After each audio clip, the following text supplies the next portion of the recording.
भविष्य के आधार पर सब आज का निर्णय लेना चाहते हैं। भविष्य में सुख मिले, भविष्य सुरक्षित हो, ऐसे निर्णय आज लेने का प्रयत्न रहता है सबका। आप अपने जीवन को देखिए, क्या आपके अधिकतर निर्णय के पीछे भविष्य का विचार नहीं होता? और हो भी क्यों ना, अपने जीवन को सरल और सुखमय बनाने का प्रयत्न करने का अधिकार सबका है। पर भविष्य तो कोई नहीं जानता, केवल कल्पना ही की जा सकती है। तो जीवन के सारे महत्वपूर्ण निर्णय कल्पनाओं के आधार पर ही करते हैं हम। क्या निर्णय करने का कोई तीसरा मार्ग हो सकता है? विचार कीजिए। सारे सुखों का आधार धर्म है और वो धर्म मनुष्य के हृदय में बसता है। तो प्रत्येक निर्णय से पूर्व स्वयं अपने हृदय से ये प्रश्न अवश्य पूछ लेना कि ये निर्णय स्वार्थ से जन्मा है या धर्म से। क्या इतना पर्याप्त नहीं? भविष्य के बदले धर्म का विचार करने से क्या भविष्य अधिक सुखपूर्ण नहीं होगा? स्वयं विचार कीजिए।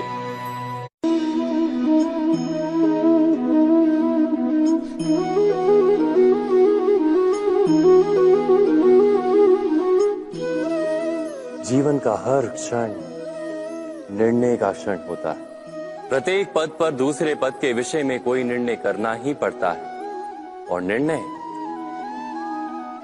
अपना प्रभाव छोड़ जाता है। आज किए गए निर्णय भविष्य में सुख अथवा दुख निर्मित करते हैं, ना केवल अपने लिए, अपने परिवार के लिए भी, आने वाली पीढ़ियों के लिए भी। जब कोई दुविधा सामने आती है तो मन व्याकुल हो जाता है, अनिश्चय से भर जाता है। निर्णय का वो क्षण युद्ध बन जाता है और मन बन जाता है युद्ध भूमि। अधिकतर निर्णय हम दुविधा का उपाय करने के लिए नहीं, केवल मन को शांत करने के लिए लेते हैं। पर क्या कोई दौड़ते हुए भोजन कर सकता है? नहीं। तो क्या युद्ध से जूझता हुआ मन कोई योग्य निर्णय ले पाएगा? वास्तव में शांत मन से जब कोई निर्णय करता है तो अपने लिए सुखद भविष्य बनाता है। किंतु अपने मन को शांत करने के लिए जब कोई निर्णय करता है तो वो व्यक्ति भविष्य में अपने लिए कांटों भरा वृक्ष लगाता है। स्वयं विचार कीजिएगा।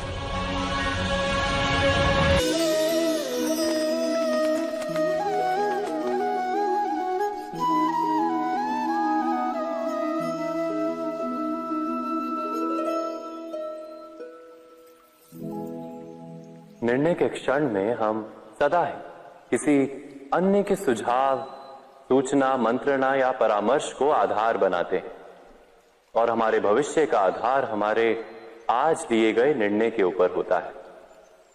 तो क्या हमारा भविष्य किसी अन्य के परामर्श, किसी अन्य के सुझाव का फल है? क्या हमारा संपूर्ण जीवन किसी अन्य की बुद्धि का परिणाम? क्या हमने कभी विचार किया है? सबका अनुभव है कि भिन्न भिन्न लोग एक ही स्थिति में भिन्न भिन्न परामर्श देते हैं। मंदिर में खड़ा भक्त कहता है कि दान करना चाहिए और चोर कहता है यदि अवसर मिले तो इस मूर्ति के श्रृंगार चुरा। धर्म से भरा हृदय धर्ममय सुझाव देता है और अधर्म से भरा हृदय अधर्म का परामर्श देता है। धर्ममय सुझाव का स्वीकार ही मनुष्य को सुख की ओर ले जाता है, किंतु ऐसे परामर्श का स्वीकार करना तभी संभव होता है जब हृदय में धर्म हो।